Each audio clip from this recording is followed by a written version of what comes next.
Marilah kita bersikap anjali. Saya akan membacakan ujian kepada Guru Agung, Bapak Ibu merenungkan dalam batin masing-masing. Namo tassa bhagavato arahato samma sambuddhassa.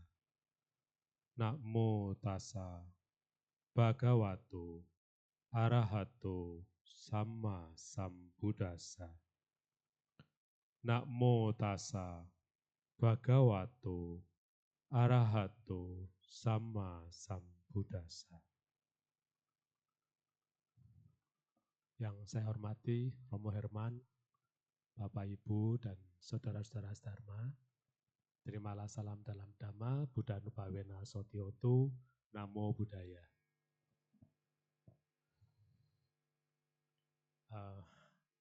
Pagi hari ini kita akan mencoba ya merenungkan materi dari Sada.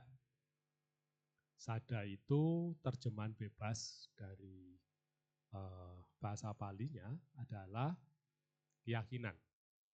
Meskipun sebetulnya nggak tepat-tepat amat, gitu ya. Terjemahan dari Sada sebagai keyakinan. Kenapa? Karena bisa ada salah interpretasi dari terjemahan Sada sebagai keyakinan. Ya. Nanti kita akan coba bedah bersama-sama ya. Cuma masalahnya adalah karena kata-kata di dalam bahasa Indonesia itu tidak ada yang pas untuk menjelaskan arti kata Sada, maka kita memilih yang paling mendekati, gitu ya, dari Sada sebagai yang diterjemahkan sebagai keyakinan. Ya. Tapi sebelum kita masuk kepada Sada, izinkan saya membuat sebuah pengantar. Bapak, Ibu, dan saudara-saudara Dharma, apakah ada yang bisa menjelaskan tentang dogma dan doktrin? Tahu nggak bedanya dogma dan doktrin? Ada yang punya pendapat? Dogma itu apa? Doktrin itu apa? Oke. Jadi, Bapak, Ibu, dan saudara-saudara, dogma itu adalah suatu paham yang sifatnya mutlak. Ya, kaku, tidak bisa dirubah, tidak bisa dibantah, tidak boleh dipertanyakan, tidak boleh dipikirkan, pokoknya terima mati deh, gitu ya. Kira-kira dogma itu seperti itu. Ya, jadi dogma itu biasanya bersifat sesuatu yang sekalipun Anda tidak paham, itu sifatnya harus diterima. Ya, itu dogma. Dogma sifatnya seperti itu. Kalau doktrin itu adalah yang mendukung supaya dogma ini bisa dipahami. Gitu ya. Jadi doktrin itu lebih bersifat fleksibel. Sifatnya mengikuti perkembangan zaman karena dia harus bisa bersifat pragmatis supaya bisa diterima begitu. Itu doktrin. Ya. Dogma itu biasanya ditentukan oleh pembuat otoritas tertinggi. Itu dogma. Ya. Kalau doktrin itu biasanya dibuat juklaknya atau sistem prosedurnya supaya dogma ini ada keterangannya. Jadi kalau kita bandingkan dogma dan doktrin, korelasinya adalah dogma ada duluan. Ya, dogma itu ada duluan Bapak Ibu. Doktrin belakangan. Ya, doktrin itu membuat cara penjelasan yang paling masuk akal, yang paling mungkin bisa diterima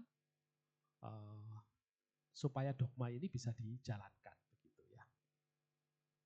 Nah, contohnya apa? Gitu ya.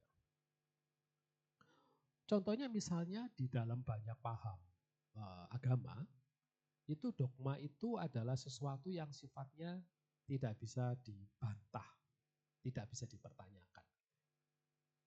Bahkan di dalam satu agama yang sumbernya sama, itu bisa ada dogma yang berbeda. Katolik dan Kristen misalnya. Ya. Dogma Katolik, Bunda Maria dan Bapak Yosef itu adalah orang kudus, makhluk suci gitu ya, menurut dogmanya Katolik. Bagi Kristen bukan. Ya, kenapa? Karena Kristen itu tidak melihat Bunda Maria maupun Bapak Yosef itu sebagai makhluk suci hanya karena beliau berdua adalah orang tua kandung dari Yesus. Karena iman Kristen, dogmanya itu adalah Yesus secara spiritual, bukan secara jasmani. Begitu kira-kira. Ya. Nah, tapi bagi Katolik tidak bisa. Mereka berdua ini adalah makhluk suci. Karena hanya makhluk suci yang bisa menjadi orang tua Yesus. Kira-kira begitu. Ya, jadi itu dogma. Tidak bisa dibantah. Dan tidak boleh dipertanyakan. Tidak boleh dikritisi. Bapak, Ibu, dan saudara-saudara bisa merenungkan, mengambil banyak contoh, banyak renungan di paham-paham yang ada tentang keberadaan dogma dan doktrin ini. Ya, jadi mengapa itu perlu kita renungkan? Karena dogma dan doktrin ini, dogma terutama, itu berangkatnya dari wahyu.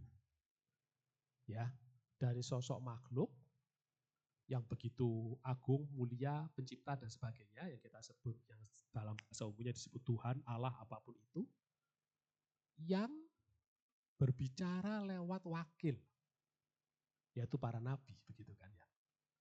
Bagaimana menjelaskan sesuatu yang hanya nabi, orang tertentu ini yang memahami kepada manusia pada umumnya, khalayak umum. Maka dikatakan itu dogma, ini Anda harus terima. Karena sifatnya wahyu. Begitu ya. Nah, kalau doktrin, maka berikutnya muncullah cara untuk menjelaskan dogma ini. Ya, jadi banyak hal yang beredar itu sifatnya seperti itu. Oke ya. Sekarang bagaimana dengan Buddhism? Agama Buddha bagaimana? Apakah agama Buddha juga memiliki dogma? Apakah Buddhis punya dogma? Sesuatu yang sifatnya tidak bisa dibantah, kaku, rigid, harus terima mati, tidak boleh dipertanyakan, tidak boleh dikritisi. Ada nggak ya seperti itu di dalam Buddhism? Nah, kita coba ya, kita bedah di situ. Paling gampang, Buddhism itu kita mengambil renungan dari Dhammanusati yang setiap kali puja bakti dibacakan. Bapak, Ibu, dan saudara-saudara Dharma tahu kan? 6 kualitas luhur dari Dhamma. Ya, Dhammanusati. Ayo, ada 6. Apa itu? Halo? Dhamma telah sempurna dibabarkan oleh Sang Bhagawa. Ya, terus? Terlihat amat jelas. Tak bersela waktu. Mengundang untuk dibuktikan, ehipasiko. Ya, terus? Patut diarahkan dalam batin. Ya, opanayiko. Kemudian, yang keenam, dapat dihayati oleh bijaksana dalam batin masing-masing. Jadi yang poin kelima, opanayiko itu diterjemahkan dapat diarahkan ke dalam batin. Ya, tapi terjemahan bebas yang lain itu menjelaskan bahwa opanayiko itu adalah menuju kepada tujuan, mengarah kepada tujuan, pembebasan.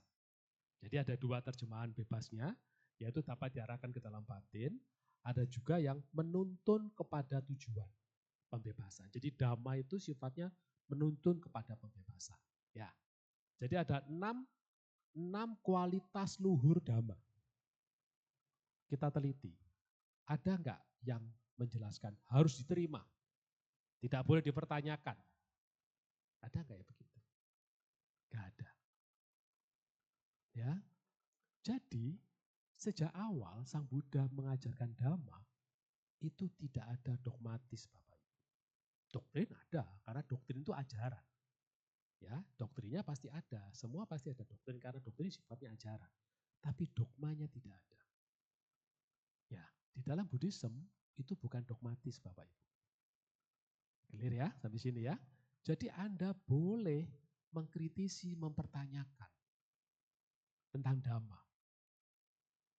Ada hal-hal yang menurut Anda tidak bisa diterima, Anda boleh kritisi.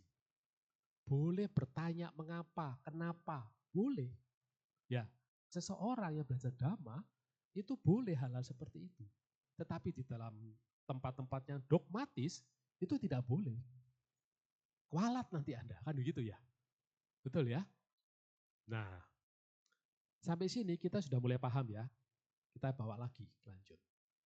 Jadi disinilah titik awal seseorang itu belajar tentang sada atau letak dari keyakinan. Kenapa Buddhism tidak ada dogma, Bapak Ibu? Kenapa Buddhism tidak ada dogma? Karena Buddhism itu bermula dari realita. Sang Buddha awal perjalanan beliau untuk menemukan Dhamma itu dari melihat realita, melihat tua, sakit, dan mati. Bukan wahyu. Tidak ada makhluk yang membisiki Pertapa Gotama, terus ngasih tugas, begini begitu ya, untuk jadi Buddha dan sebagainya, enggak ada. Sang Buddha itu melihat realita. Sang Buddha melihat duka sebagai satu hal yang nyata. Tua, sakit, dan kematian. Betul? Dari situ kemudian Sang Buddha, Petapa Pangeran Siddhartha menjadi petapa dan mencari cara untuk lepas dari samsara. Pengertiannya di situ. Ya, karena itulah tidak ada dogma. Sesuatu itu muncul dari pengertian. Muncul dari pengertian tubuh kebijaksanaan, gitu ya. Nah, karena ada masalah di dalam realita, maka Sang Buddha mencari cara untuk memahami realita itu dan menemukan jalan keluarnya. Itu Dhamma. Jalan keluar dari apa, Bapak Ibu? Dari samsara, Bapak Ibu.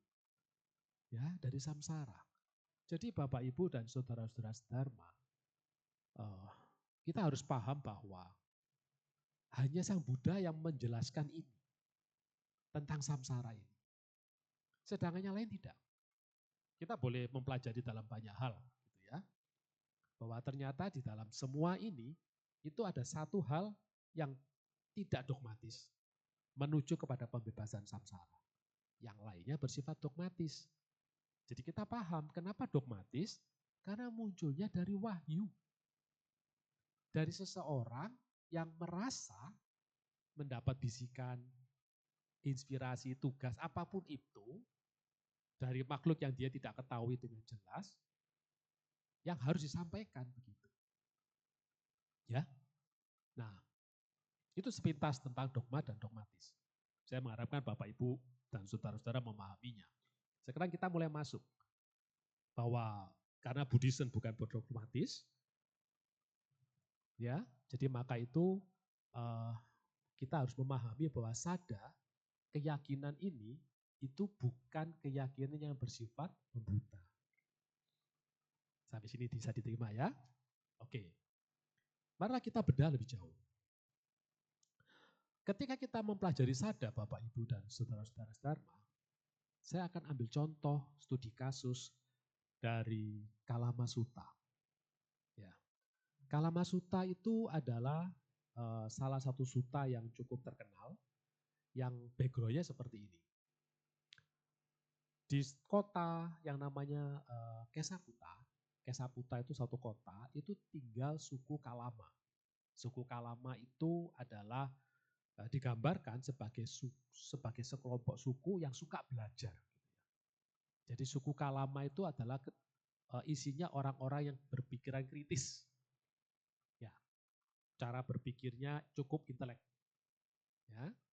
Ada sekumpulan pemuda dari suku Kalama itu suka belajar terhadap banyak paham ajaran, gitu ya. Karena pada zaman Sang Buddha kan juga banyak ajaran. Ya. Jadi karena di suku Kalama ini itu terbuka, mereka open mind ya untuk menerima banyak ajaran, maka para guru dari pandangan yang berbeda itu suka datang ke kota itu. Mereka menyampaikan pandangan-pandangannya, gitu ya. Jadi ada yang menyampaikan pandangan bahwa kehidupan ini hanya berlaku satu kali, gitu ya. Tidak ada sebab, tidak ada akibat, tidak ada akibat. Mati ya sudah, itu pandangan, gitu ya. Ada juga guru yang lain mengatakan bahwa kehidupan ini itu tidak ada sebab, tapi ada akibat, gitu ya. Macam-macam lah. Ya, jadi pandangan itu bermacam-macam. Masing-masing mengklaim bahwa pandangannya benar. Kecap nomor 1 deh, kira-kira gitulah ya. Pandangannya yang paling betul, gitu ya. Nah, para pemuda Kalama ini itu lama-lama bingung juga. Mereka berdiskusi. Guru si satu mengatakan pandangannya begini yang paling betul, gitu ya. Yang lainnya ngomong seperti ini, gitu ya. Nah, terus mereka berunding dari sekian ini siapa yang benar gitu kira-kira gitu ya. Siapa yang paling betul nih pandangannya. Nyeletuklah seorang. Ada satu orang yang belum kita tanyai, yaitu Sang Buddha. Ya, konon dengar-dengar nih, Sang Bagawa ini itu pandangannya paling bijaksana. Jadi berbondong-bondonglah pemuda Kalama itu mendatangi Sang Buddha. Kemudian mereka berdialog dengan Sang Buddha dan menjelaskan situasinya. Ya, Sang Bagawa, kami mendengar guru si ini diulang lagi ya. Guru si ini mengajarkan pandangan seperti ini, guru si itu mengajarkan pandangan begini, begitu ya. Mereka menjabarkan satu persatu. Nah, kira-kira dari semua pandangan ini mana yang benar? Karena kami bingung, gitu ya. Ada yang cocok, kayak ini masuk akal.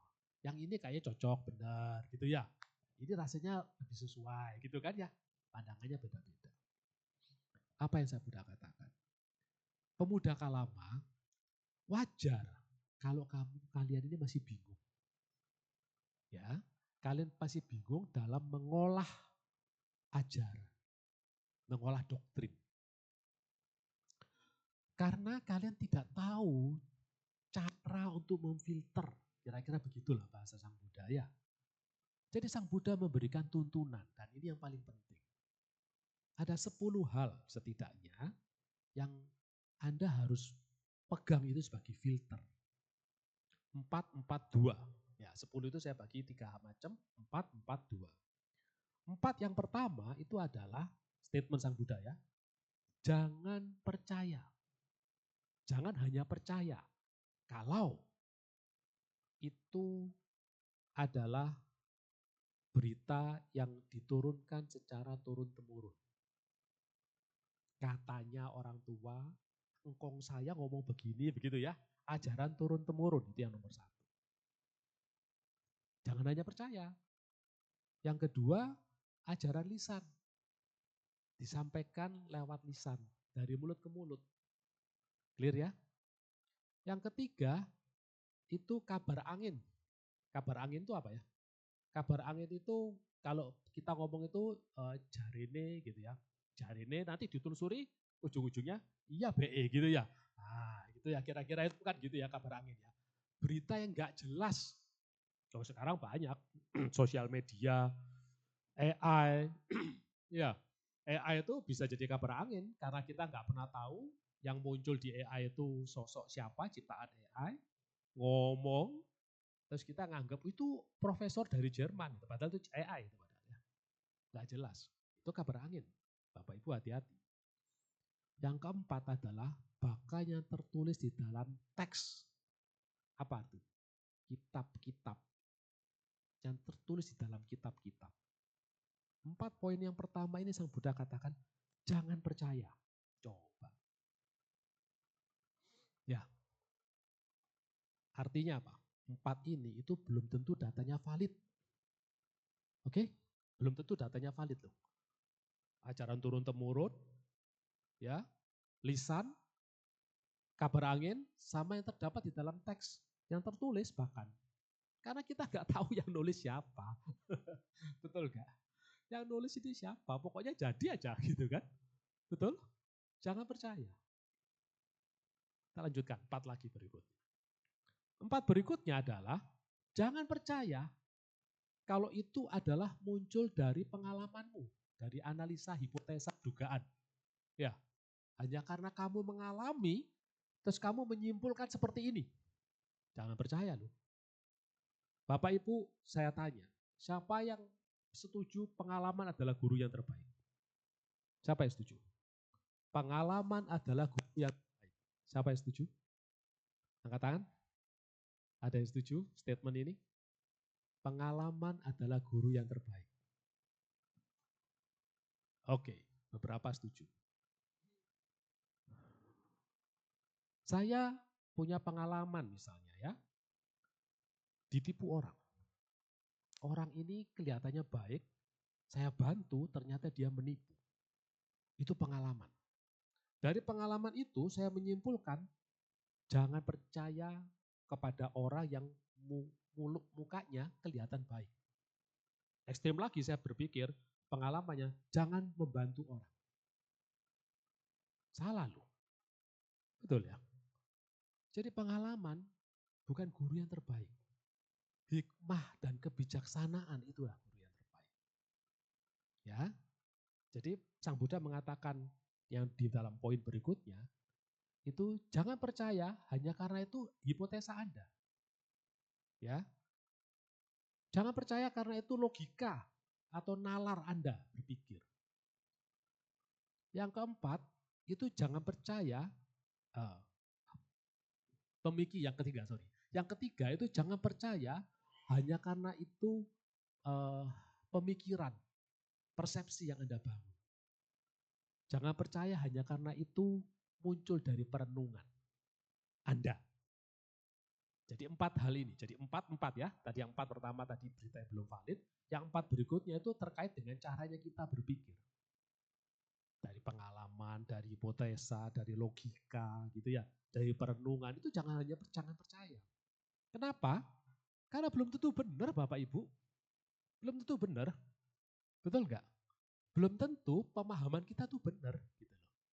Bagaimana kita menelaah pengalaman itu belum tentu benar juga. Betul ya? Kita bisa salah. Oke? Kemudian yang ke-9 dan ke-10, 2 terakhir, Sang Buddha menjelaskan adalah jangan percaya hanya karena seseorang itu kelihatannya pinter berorasi. Ngomongnya pinter. Ya.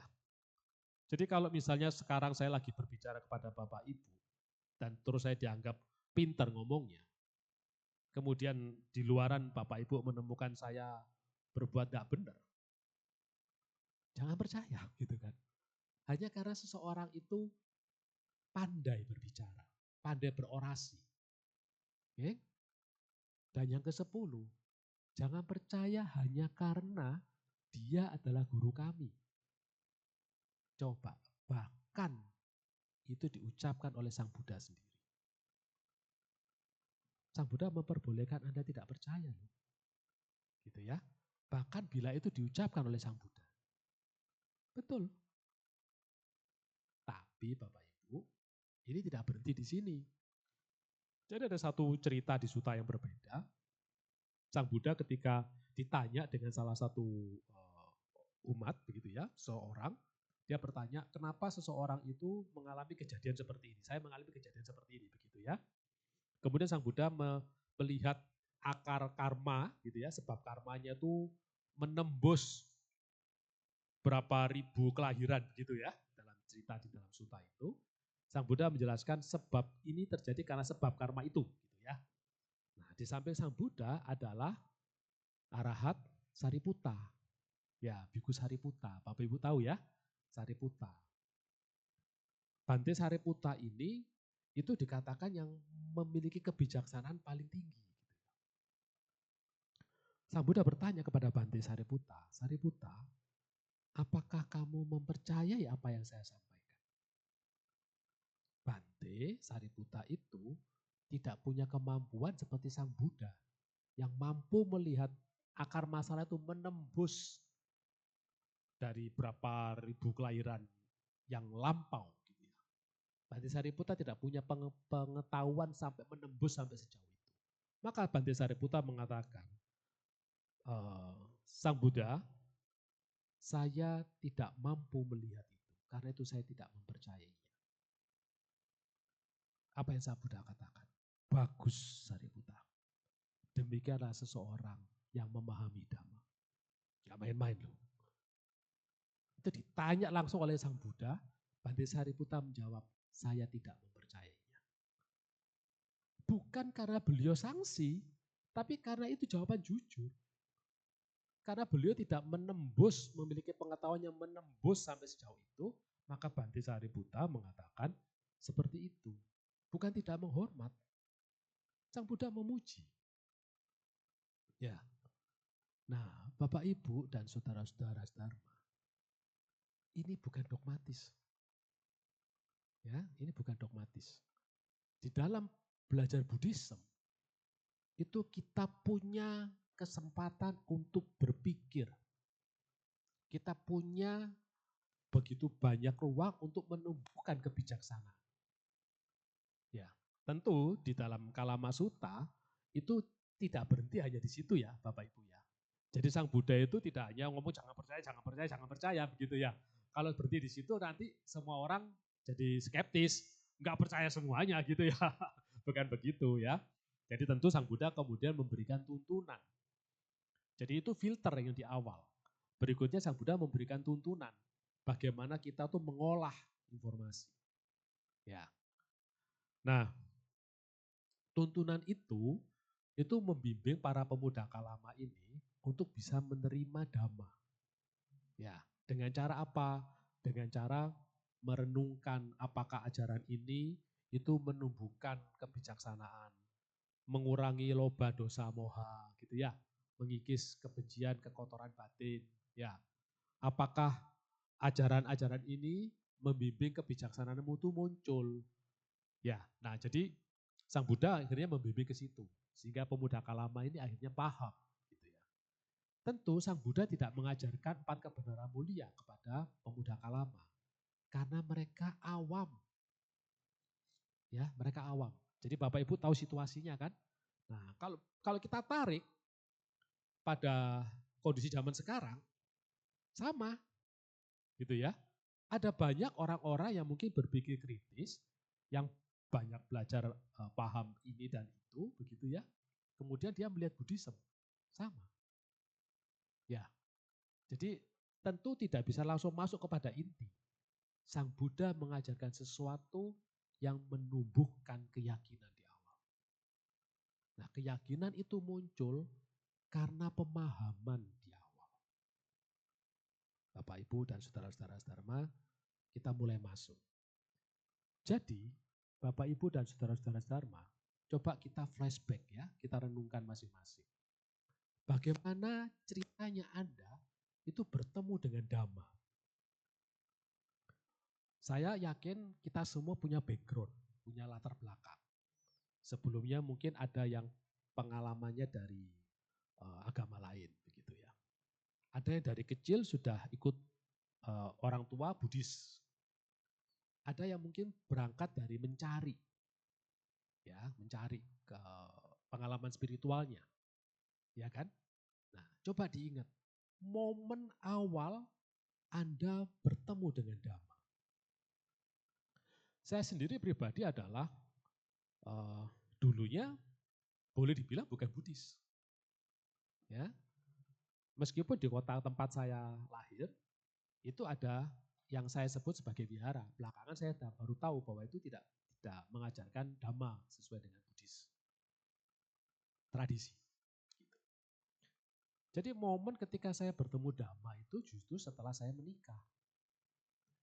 Saya berpikir saya ini ngaku-ngaku umat Buddha, tapi nggak pernah tahu Tipitaka gitu ya, kira-kira berpikir begitu. Kemudian saya cari, untung pada tahun itu internet sudah ada Bapak Ibu. Ya, ketika saya cari-cari di internet, yang saya dapat itu adalah Brahma Jala Sutta. Asal aja gitu, cari Tipitaka gitu aja. Tahu-tahu muncul aja. Saya klik, ternyata itu Brahma Jala Sutta. Brahma Jala Sutta itu adalah sutta yang menjelaskan tentang pandangan-pandangan salah. Ya. Dan itu sutta yang cukup panjang. Jadi ketika saya baca, wah itu saya kaget-kaget sekali gitu ya. Karena sebelumnya kan tidak seperti ini ya saya ketahui tentang Buddhism. Jadi saya baca tuh sampai 5 kali. Saya ulang pelan-pelan gitu ya. Saya tahu reaksi tubuh saya tuh tangan saya gemeter. Itu semua respon bulu kuduk berdiri semua gitu ya. Jantung tuh berdebar gitu ya. Saya pikir ajaran Buddha apa seperti ini ya gitu ya. Awal-awal bertemu Dhamma. Begitu mengagetkan gitu ya. Nah, ada banyak hal yang ketika kita respon bertemu Dhamma itu berbeda-beda. Mentor meditasi, sahabat Dhamma, sesama Dhamma Duta, itu menceritakan pengalamannya ketika dia momen bertemu Dhamma pertama kali itu adalah dijebak temannya ikut retret. Saya sebut dijebak karena tidak dikasih tahu gitu ya. Pokoknya diajak daripada nganggur diajak aja gitu ya. Retret meditasi. Retret meditasi, begitu sampai di situ ya sudah ngikut. Nah, ketika dia menjalani proses meditasi itu, konsentrasinya dapat, pengalaman spiritualnya muncul, itu dia momen bertemu Dhammanya terjadi. Momen di mana dia melihat kebenaran nama dan rupa. Sampai dia bercerita waktu memahami hal itu mencari rupang Buddha itu bersujud itu dengan bercucuran air mata. Karena merasa begitu berharga sekali. Bapak Ibu dan saudara-saudara Dharma, itu momen-momen yang berharga. Momen ketika kita pertama kali bertemu Dhamma. Disitulah sada itu muncul. Disitulah sada itu muncul. Jadi ketika saya mau menjelaskan sada dalam arti ketika kita muncul pemahaman terhadap Dhamma, itulah sada. Ya, itu momen itu berharga sekali. Tentu itu tidak berhenti di situ Bapak Ibu. Di sutta yang berbeda, Sang Buddha menjelaskan namanya Cangki Sutta. Sang Buddha menjelaskan bagaimana sada itu tumbuh. Ya, sada tidak bisa hanya sekali setelah itu selesai. Sama dengan batin kita Bapak Ibu. Up and down. Betul ya? Kita mungkin tahu setiap kali minggu kita baca tuh Pancasila Buddhis. Tapi setelah dalam kehidupan sehari-hari, mungkin kita melanggar salah satunya. Betul ya? Jadi artinya apa? Kita perlu proses untuk pengembangan batin. Ya. Sama dengan sada Bapak Ibu. Sada kita itu juga perlu proses untuk tumbuh. Sang Buddha menjelaskan paling tidak ada 3 tahap di mana seseorang itu proses sada itu bisa berkembang. Di dalam Cangki Sutta, Majjhima Nikaya, itu Sang Buddha menjelaskan demikian. Pada tahap awal, seseorang itu disebutkan menggenggam kebenaran. Istilahnya begitu ya. Apa yang disebut dengan menggenggam kebenaran? Ketika seseorang itu membaca teks, ya, membaca teks apa yang ada di dalam kitab-kitab, oke, mendengarkan ajaran di awal, bahkan mengikuti tradisi, ya, itu disebut orang itu menggenggam kebenaran. Belum tentu itu benar, tapi dia genggam duluan. Itu proses di awal. Ada keyakinan enggak? Ada. Ya, mungkin kita bertemu dengan biku, bertemu dengan guru, bertemu dengan orang tua yang mengajarkan, berdana itu baik loh. Kalau kau berdana, hidupmu akan beruntung. Gitu ya. Karena ada karma baik, hidupmu pasti beruntung, enak nanti, sejahtera. Oke? Jangan berbuat jahat. Betul ya? Nah, itu kita genggam di awal. Ya. Belum tentu benar. Kita nggak tahu benar salah, pokoknya kita percaya deh yang awal. itu adalah saat kita melangkah duluan. Tapi Sang Buddha menjelaskan bahwa posisi ini, sada yang muncul ini, itu masih belum kuat. Masih mudah goyah. Kenapa? Karena ada orang yang sudah berdana, kemudian hidupnya banyak masalah. Betul ya? Terus mulai goyah nih. Ya, dia kebenarannya dia genggam itu jadi masalah. Gitu. Dia merasa kok tidak cocok ya gitu. Ya, ada cerita lucu. Ini cerita Zen ya. Jadi ada seseorang mampir ke dalam waktu hujan di malam hari, itu mampir ke sebuah kuil begitu. Waktu itu kondisi hujan, dia melihat ada rupang Buddha ada di halaman. Karena kondisi hujan, orang itu berpikir, wah kasihan juga ya rupang Buddha ini kok kehujanan gitu ya. Jadi dia cari ranting-ranting dan daun-daun yang lebar, dia tutupi itu kepala rupang Buddha itu. Ya, jadi ada ranting-ranting ditutupi daun. Kalau ditutupi daun dan ranting-ranting saja kena angin, itu kan bertebaran lagi. Dia copot sepatunya, dia taruh di atas sebagai pemberat. Dengan tujuan supaya kepala dari rupang Buddha itu tidak kehujanan. Gitu kan. Betul ya? Besoknya, malam hujan sudah reda, dia sudah pergi. Besoknya ada pemuda lain mampir ke kuil itu. Dia pikir mau pai-pai, mau sembahyang. Masuk ke kuil dia lihat, ini orang keterlaluan sekali katanya. Gitu ya. Siapa yang goblok begini? Jemur sepatu di atas rupang Buddha gitu ya. Dia pikir dia jemur sepatu itu. Karena dia lihat kondisinya ada rupang Buddha, ditutupi ranting dan daun, atasnya ada sepatu. Dia pikir ini siapa keterlaluan jemur sepatu di atas rupang Buddha gitu ya. Terus dia copotin semua itu. Saya tanya, dua kejadian ini siapa yang benar, siapa yang salah? Nggak ada yang benar, nggak ada yang salah, atau dua-duanya sama-sama benar? Atau sama-sama salah? Ah, ayo. Ada yang mengatakan dua-duanya sama-sama benar. Karena tergantung niatnya gitu ya. Betul ya. Tapi kalau ketemu bisa ribut gak ini orang dua nih? Kalau ketemu bisa ribut gitu ya. Padahal sama-sama benar katanya kan gitu ya. Nah itulah yang terjadi sada di tingkat awal seseorang yang menggenggam kebenaran. Bisa fanatik. Ya, bisa fanatis. Oke. Maka itu Sang Buddha mengatakan Anda baru sampai pada tataran menggenggam kebenaran. Meskipun itu belum tentu benar. Karena itu Anda harus melaju, menumbuhkan sada Anda supaya sampai kepada proses memahami kebenaran. Bagaimana caranya Anda bisa memahami kebenaran? Uji. Apa yang Anda pahami itu Anda uji. Apakah ini membuat kilesa Anda bertambah atau berkurang? Apakah dengan memahami ini, menjalankan ini, itu kebencian, keserakahan, dan kekotoran, kebodohan batin Anda itu berkurang atau meningkat? Apakah guru yang mengajarkan ajaran ini itu jelas sama di tengah, di depan, di tengah, di belakang. Artinya konsisten.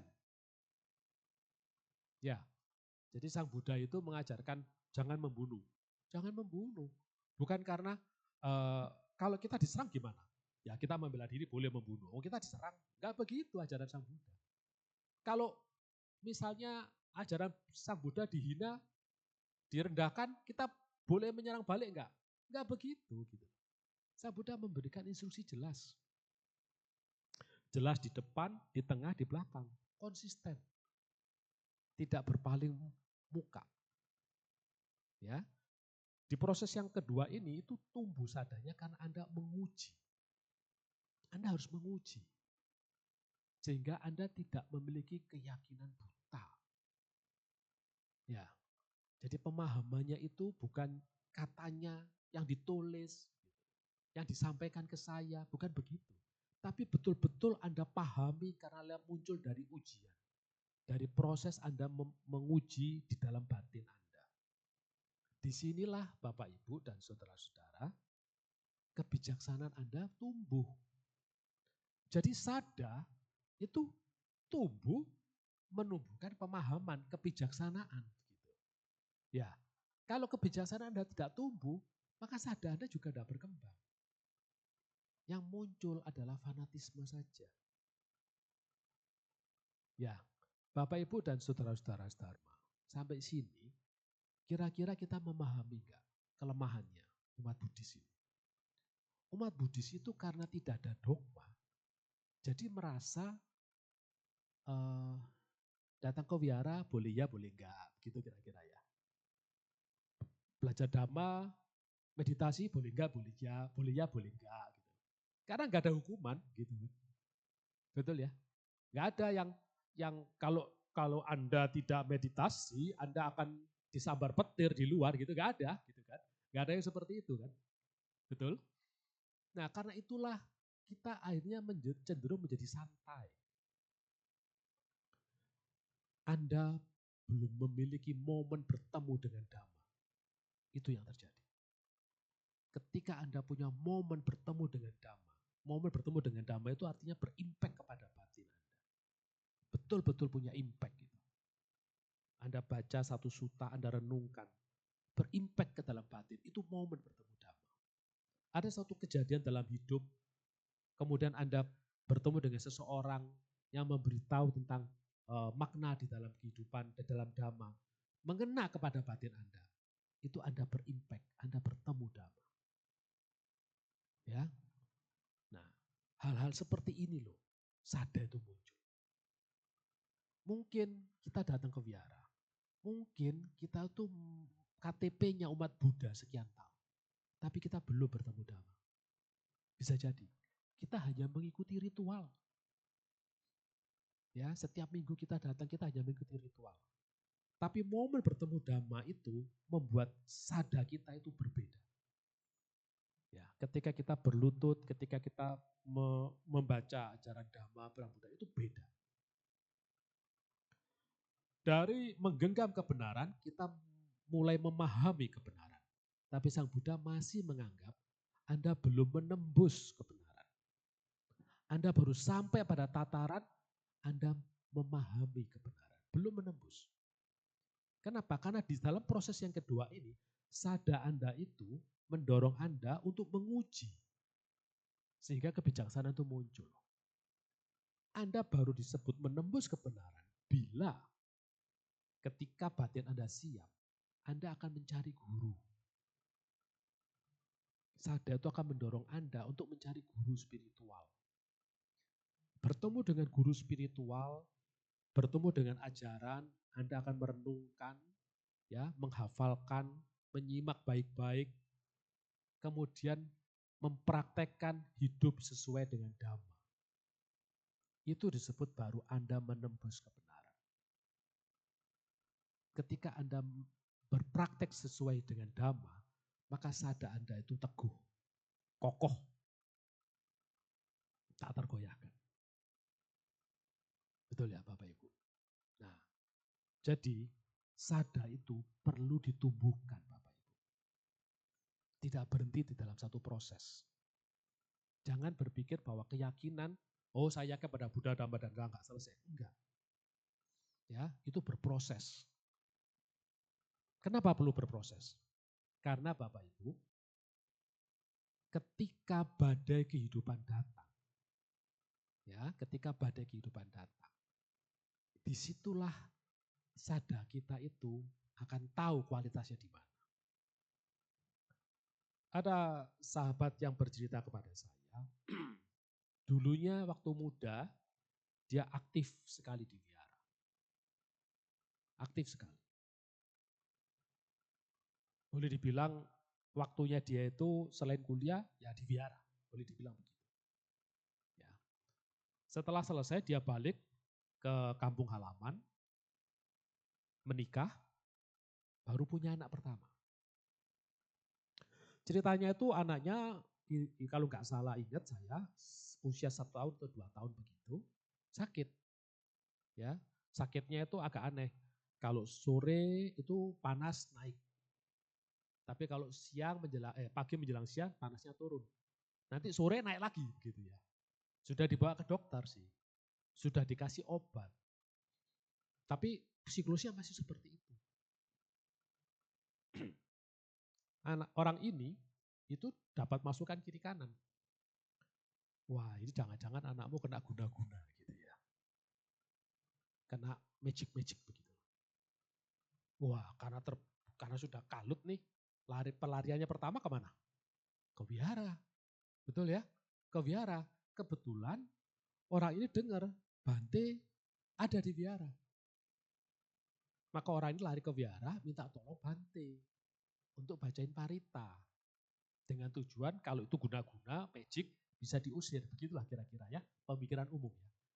Tapi sayangnya, pengurus wihara itu bilang, jangan sekarang. Bante lagi barusan dari luar kota.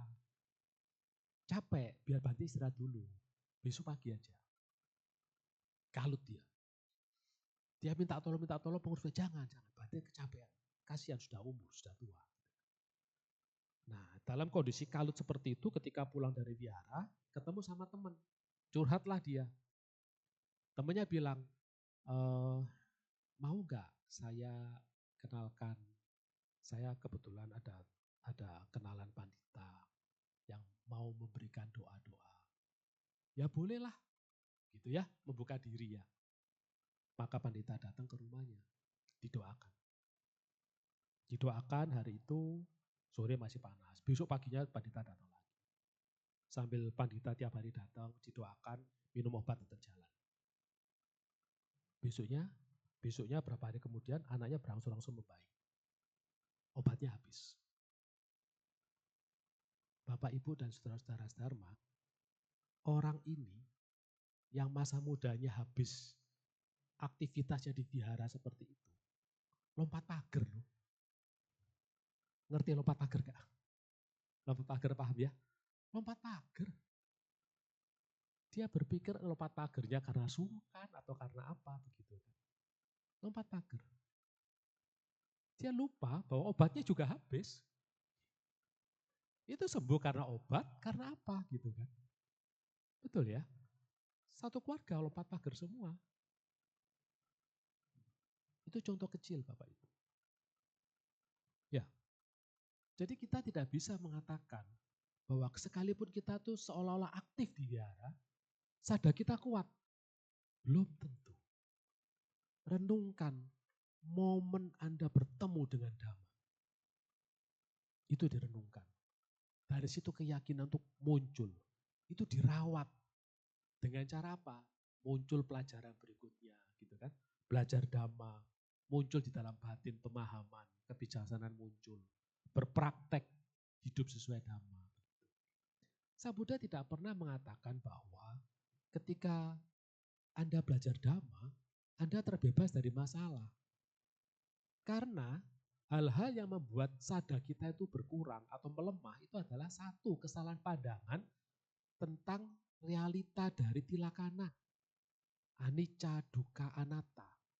Memang kehidupan seperti itu, mengalami perubahan dan mengalami dukkha. Gitu kan? Betul enggak? Tetapi ketika kita belajar Dhamma, kita paham. Memang itulah realita hidup. Bukan pesimis. Kita tentu akan berusaha hidup sesuai Dhamma, artinya kita belajar, kita menjalani hidup, mengolah batin, dan pengertian kita. Bukan berarti ketika Anda menjadi umat Buddha, menjalankan hidup sesuai Dhamma, itu Anda terbebas dari semua masalah. Enggak. Tapi sekarang kebijaksanaan Anda muncul gitu loh. Dan Anda bisa menghadapinya itu dengan tenang. Ada masalah Anda hadapi. Masalah berlalu, let it go. Kan begitu. Iya kan? Nah, karena kalau enggak, dari cerita tadi, si orang itu sekalipun dia sudah lompat pagar, apakah dia terus bebas dari masalah? Enggak juga. Nanti kalau ada masalah, pendetanya sudah tidak maju, dia cari pendeta yang lain maju. Hanya pindah momen by momen saja. Gitu. Iya kan? Jadi Bapak Ibu dan saudara-saudara Dharma, Sang Buddha menjelaskan ada beberapa hal yang membuat sadar kita itu melemah. Ya, nomor satu adalah yang saya sebutkan, seseorang tidak memahami dengan benar tentang tilakana, anicca, dukkha, anatta. Maunya tidak mengalami anicca, tidak mengalami dukkha. Maunya hidup itu kalau bisa bahagia terus. Untung terus. Suka terus, dipuji terus. Gitu ya. Maunya kan begitu. Jadi ketika ada masalah, dia nggak bisa terima. Saya ini sudah berbuat baik loh. Saya sudah banyak berdana loh. Kok bisa ditipu orang? Kok bisa tempat saya kerja kebanjiran? Ada bencana. Gitu. Iya kan? Nah, terus menyesal. Dia tidak memahami tilakana. Dia tidak lebih jauh lagi, dia tidak memahami proses karma. Bahwa segala sesuatu yang terjadi pada kita itu relate, ada hubungannya dengan sebab yang kita tanam. Betul ya? Ketika batin kita memahami itu, kita akan cenderung seimbang. Ya sudah, jawabannya begitu. Itu tujuan kita memahami Dhamma. Ya. Yang kedua, dari tidak memahami tilakana, itu yang menyebabkan sadar kita itu akan merosot. Ya. Yang kedua, itu adalah keyakinan membuta. Ya, keyakinan yang membuta itu contohnya adalah keyakinan yang muncul dari ritual. Kalau saya tiap hari melakukan puja bakti, baca parita, saya pasti terhindar dari semua masalah. Ya, kalau saya pergi ke tempat-tempat tanda petik keramat nih, ada tempat yang katanya disebut manjur gitu ya. Nah, itu saya pasti akan terkabul kalau punya keinginan. Keyakinan yang membuta seperti ini itu membuat sadar Anda merosot Bapak Ibu. Anda tidak memahami esensi, Anda hanya lari kepada ritual. Itu bukan esensi Dhamma. Ya, yang kedua itu. Yang ketiga adalah pengkultusan. Pada zaman Sang Buddha, ini ada biku yang begitu mengagumi Sang Buddha. Ya, Sang Buddha memang layak dikagumi. Ya. Jadi biku ini sangat mengagumi Sang Buddha. Pembawaan Sang Buddha begitu tenang, ya, pembawaannya, cara berbicaranya, begitu anggun, begitu bijaksana. Sang biku ini itu kemana-mana Sang Buddha ceramah itu diikuti gitu ya. Dari belakang itu terkagum-kagum begitu ya. Melihat Sang Buddha itu terkagum-kagum. Dari depan, dari samping, dari belakang gitu. Kalau saat ini Sang Buddha dia ada di belakang, dia melihat Sang Buddha itu terkagum-kagum sekali. Sangat mengagumi Sang Buddha. Sampai satu hari Sang Buddha memanggil biku ini. Ditanyakan, biku, apa yang Anda dapatkan dari hanya mengagumi saya? Sang Buddha loh bertanya. Kebijaksanaan batin apa yang muncul dari Anda kalau Anda hanya mengagumi saya? Gak ada. Itu kan. Bahkan mengkultuskan Sang Buddha saja, Sang Buddha itu menegur. Itu tidak membawa kemajuan apa-apa bagi batin Anda. Betul ya? Perintahkan ke hutan gitu ya. Bikunya diperintahkan ke hutan meditasi gitu kan, diberi objek dan sebagainya. Bikunya sadar. Bukan itu gitu loh, bukan itu. Jadi kita bisa melihat banyak umat mengkultuskan biku. Di awal kelihatan gak salah karena begitu menghormat. Ya, tetapi ingat, mengkultusan itu artinya kita mulai membuat parameter ego kita kepada seseorang. Jadi begitu biku ini berbuat sesuatu yang tidak sesuai dengan kita, wah langsung kita runtuh. Runtuhnya bukan cuma kultusnya, sadanya juga runtuh semua. Karena sadanya kita itu melekat kepada sosok, bukan kepada esensi. Ya, Bapak Ibu dan Saudara, yang ketiga itu melemahkan sadar kita. Ya, bahkan saya ambil contoh, bahkan Sang Buddha sendiri. Kepada Sang Buddha sendiri, Sang Buddha tidak menganjurkan. Ya, itu sudah terjadi loh pada zaman Sang Buddha. Ya, nah, kalau sekarang kita tidak mengkultuskan Sang Buddha sudah parinibbana, kita mengkultuskan sosok manusia yang bahkan belum tentu mencapai kesucian. Betul ya? Ya. Nah, supaya kita harus paham. Yang keempat, kemalasan. Itu menyebabkan sadar kita rontok. Malas itu bukan berarti enggak mau kerja gitu ya, bukan ya.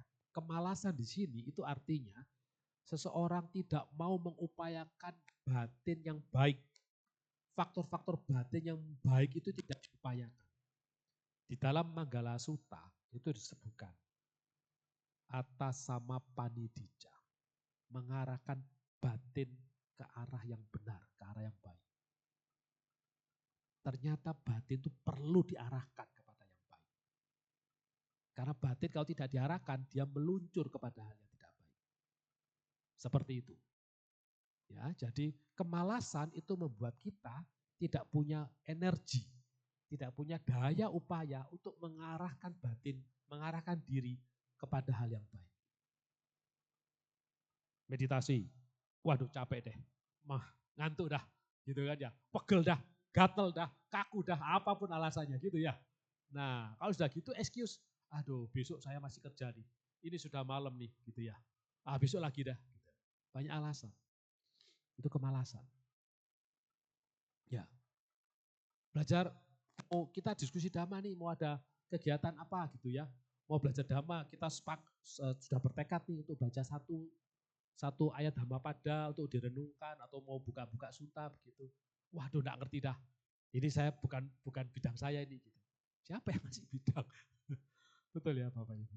Saya cuma bisa berdana dah, yang lain-lainnya enggak dah gitu. Siapa yang mau membatasi itu? Kemalasan Bapak Ibu.